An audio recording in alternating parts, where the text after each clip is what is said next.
ஒரு அழகான அற்புதமான பரிசு. அல்லாஹ்வுக்கு நாங்க மனமு வந்து வழங்குகிற ஒரு பரிசு. ஒரு பரிசை நாங்க கொடுக்கும் போது என்ன கொடுக்கிறோம் என்பது எவ்வளவு முக்கியமோ அதே போல அதை எப்படி கொடுக்கிறோம் என்பதும் மிக முக்கியமான விஷயம். தொழுகை என்பது அல்லாஹ் எங்களுக்கு வழங்கிய பரிசு மட்டுமல்ல, நாங்க அல்லாஹ்வுக்கு வழங்குகின்ற ஒரு காணிக்கையும் கூட. சோ தொழுகை என்ற பரிசை நாங்க எவ்வாறு கொடுக்க வேண்டும், அல்லாஹ்வுக்கு எப்படி கொடுக்க வேண்டும் என்பது சம்பந்தமாக ஏராளமான வழிகாட்டல்களை நபி ஸல்லல்லாஹு அலைஹி வஸல்லம் அவர்கள் எங்களுக்கு சொல்லி தந்திருக்கிறாங்க. அல்லாஹ்வுக்கு நாங்க கொடுக்கிற தொழுகை என்கிற பரிசை மிக கண்ணியமாக கௌரவமாக நாங்க கொடுக்கணும். அதை எப்படி செய்யலாம் என்பது பற்றி 8 விஷயங்களை உங்களுக்கு இப்போது நான் சொல்ல போகின்றேன். தொழுகைக்காக வுது செய்யும் போது பல் துலக்கிக் கொள்ளுங்க. இருக்கிற ஆடைகள்ல கௌரவமான நல்ல ஆடையை அணிஞ்சு கொள்ளுங்க. நறுமணம் பூசிக்கொள்ளுங்க. பரதான தொழுகைகளை பள்ளி வாயில தொழுது கொள்ளுங்க. ஜமாத்தாக தொழுது கொள்ளுங்க. தாமதிக்காம ஆரம்ப நேரத்திலேயே தொழுது கொள்ளுங்க. ஆண்கள் வலது கை விரல்ல மோதிரம், வெள்ளி மோதிரம் அணிஞ்சு கொள்ளுங்க. தனியாக தொழும் போதும் அதான் இகாமத் கூறிக்கொண்டு தொழுகையை நீங்க ஆரம்பிங்க.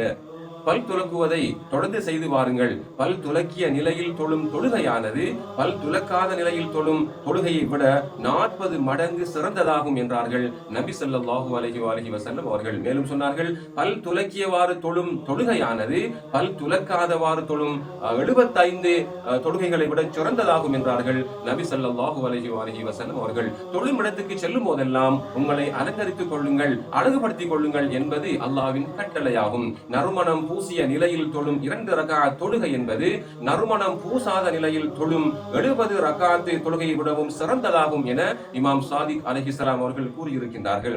அல்லாஹ்வுடைய நிழல் தவிர வேறு எந்த நிழலும் இல்லாத மறுமை நாளில் 7 பேர் மாத்திரம் அந்த அல்லாஹ்வுடைய நிழலில் இளைப்பாறிக் கொண்டிருப்பார்கள். அவர்களில் ஒருவர் யார் என்றால் மஸ்ஜிதோடு உளமான நெருக்கம் கொண்டிருந்த மனிதர் என நபி ஸல்லல்லாஹு அலைஹி வஸல்லம் அவர்கள் கூறியிருக்கின்றார்கள். பள்ளி வாயில்களுக்கு தொடர்ந்து செல்லுங்கள்.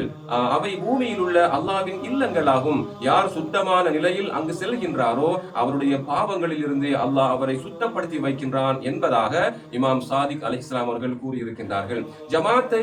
ஜமாத்தாக தொழுவது தனியாக தொழுவதை விட 27 மடங்கு சிறந்ததாகும் என நபி ஸல்லல்லாஹு அலைஹி வஸல்லம் அவர்கள் கூறியிருக்கிறார்கள். அல்லாஹ்விடத்தில் மிகச் சிறந்த அமல் எதுவென்றால் தொழுகையை அதன் ஆரம்ப நேரத்தில் தொழுவதாகும் என நபி ஸல்லல்லாஹு அலைஹி வஸல்லம் அவர்கள் கூறியிருக்கிறார்கள்.